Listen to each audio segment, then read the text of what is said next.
Governor സർക്കാർ പോരു വീണ്ടും. Digital സർവകലാശാല താൽക്കാലിക വിസിയായി ഡോക്ടർ സിസ തോമസിന്റെ നിയമനത്തിനെതിരെ കോടതിയെ സമീപിക്കാൻ സർക്കാർ. പ്രതിഷേധങ്ങൾക്കിടെ താൽക്കാലിക വിസിയായി സിസ തോമസും സാങ്കേതിക സർവകലാശാല വിസിയായി ഡോക്ടർ കെ ശിവപ്രസാദും ചുമതലയേറ്റു. അല്പം മുമ്പ് കെ ശിവപ്രസാദ് നമ്മളോട് സംസാരിച്ചിരുന്നു. അദ്ദേഹം പറഞ്ഞത് തൻ്റെ നിലപാടുമായി താൻ മുന്നോട്ട് കൃത്യമായി പോകും, പ്രതിഷേധം ഒരു വശത്ത് നടക്കട്ടെ, അവർക്കതിനുള്ള അവകാശമുണ്ടല്ലോ എന്നാണ്. വിവരങ്ങളുമായി ടിൻഡു ദാസ് ഒപ്പം ചേരുന്നു. ടിൻഡു, എന്താണ് വിവരങ്ങൾ?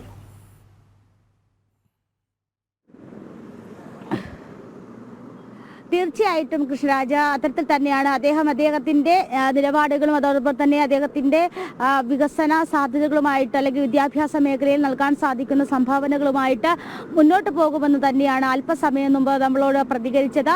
ഇന്ന് രാവിലെ 10 മണിക്കാണ് KTU സർവകലാശാല വൈസ് ചാൻസലറായിട്ട് ഡോക്ടർ കെ ശിവപ്രസാദ് ചുമതലയേറ്റത്. വലിയ രീതിയിലുള്ള പ്രതിഷേധങ്ങൾ SFIയുടെ ഭാഗത്തു നിന്നും അതോടൊപ്പം തന്നെ ഇടത് സംഘടനകളുടെ ഭാഗത്തു നിന്നൊക്കെ ഉണ്ടായിരുന്നു.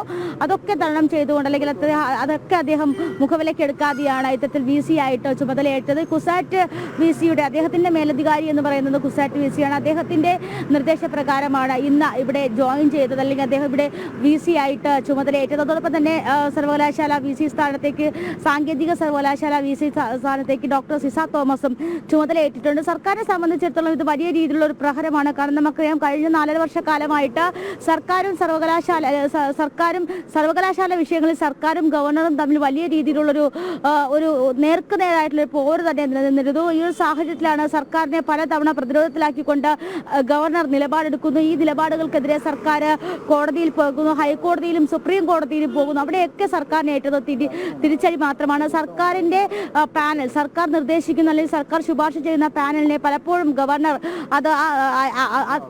ഗവർണർ അവരെ നിയമിക്കാറില്ലായിരുന്നു. അത് പല കാരണങ്ങളുള്ള അയോഗ്യത അദ്ദേഹം തന്നെ വെളിപ്പെടുത്തിയിട്ടുള്ളതാണ്. അപ്പോൾ ആ ഒരു സാഹചര്യത്തിൽ കൂടിയാണ് ആരോഗ്യ സർവകലാശാല രണ്ടാം തവണയും ആരോഗ്യ സർവകലാശാല വൈസ് ചാൻസലർ സ്ഥാനത്തേക്ക് ഡോക്ടർ മോഹൻ കുന്നുമേലിനെ കൊണ്ടുവരുന്നു. അത് സർക്കാരിനേറ്റ വലിയൊരു പ്രഹരമായിരുന്നു. അതിന് പിന്നാലെയാണ് സിസ തോമസിന്റെ നിയമനം. സിസ തോമസിനെ ടെക്നിക്കൽ യൂണിവേഴ്സിറ്റി സർവകലാശാല സ്ഥാനത്ത് നിന്ന് ഇപ്പോൾ സാങ്കേതിക സർവകലാശാലയിലേക്ക് വൈസ് ചാൻസലർ സ്ഥാനത്തേക്ക് മാറ്റിയിരിക്കുന്നു. ഇതൊക്കെ സർക്കാരിനെ സംബന്ധിച്ചിടത്തോളം വലിയ രീതിയിലുള്ള പ്രഹരമേൽക്കുന്ന കാര്യമാണ്. കാരണം പല തവണയാണ് ഇത്തരത്തിൽ സർക്കാർ ഒരു പാനലിനെ ഗവർണറുടെ മുന്നാകെ നിശ്ചയിക്കുന്നത്. പക്ഷേ സർക്കാരിൻ്റെ യാതൊരു തരത്തിലുള്ള ജൽപ്പനങ്ങൾക്ക് വഴങ്ങാതെ ഗവർണർ വളരെ ശക്തമായിട്ട് UGCയുടെ ആക്ട് പ്രകാരമൊക്കെ വളരെ വ്യക്തമായ രീതിയിൽ അദ്ദേഹത്തിൻ്റെ നിലപാട് സ്വീകരിച്ചുകൊണ്ട് VC നിയമനങ്ങൾ നടത്തുകയായിരുന്നു. അപ്പോൾ എന്തായാലും നിലവിലിരുന്ന ടെക്നിക്കൽ സർവകലാശാലയിലും സാങ്കേതിക സർവകലാശാലയിലും ഗവർണർ ഇന്നലെ ഉത്തരവ് പുറപ്പെടുവിച്ചത് പ്രകാരമുള്ള VC നിയമനങ്ങളാണ് നടന്നു കഴിഞ്ഞത്. വലിയ രീതിയിലുള്ള പ്രതിരോധങ്ങളും പ്രതിഷേധങ്ങളൊക്കെ ഉണ്ടായിരുന്നു.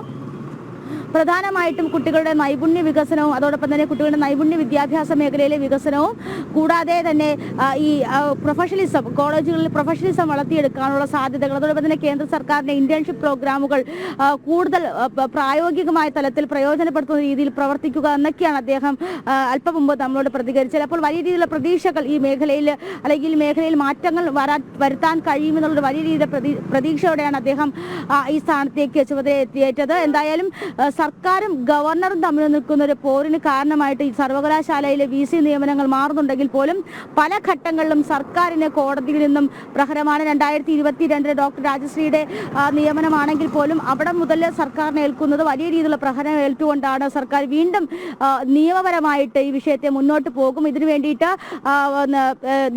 നിയമോപദേശം ഇതിനകം തേടിയിട്ടുണ്ടെന്നാണ് മനസ്സിലാക്കാൻ സാധിക്കുന്നത്. അടുത്ത ദിവസം തന്നെ ഡോക്ടർ സിസ തോമസിന്റെ അതോടൊപ്പം തന്നെ ഡോക്ടർ കെ ശിവപ്രസാദിന്റെ നിയമനവുമായി ബന്ധപ്പെട്ട് കോടതിയിലേക്ക് പോകുമെന്നാണ് സർക്കാർ തലത്തിൽ നിന്നും അറിയാൻ കഴിയുന്നത്. എന്തായാലും പ്രതിഷേധങ്ങളൊക്കെ അതിന്റെ വഴിക്ക് തന്നെ നടക്കുന്നുണ്ട്. പക്ഷെ ആ പ്രതിഷേധങ്ങളൊന്നും മുഖവിലക്കെടുക്കാതെ തന്റെ മേലധികാരി നിയമിച്ച അല്ലെങ്കിൽ മേലധികാരിയുടെ നിർദ്ദേശപ്രകാരം മുന്നോട്ട് പോകാൻ തന്നെയാണ് ഇരു VC മാരുടെയും തീരുമാനം.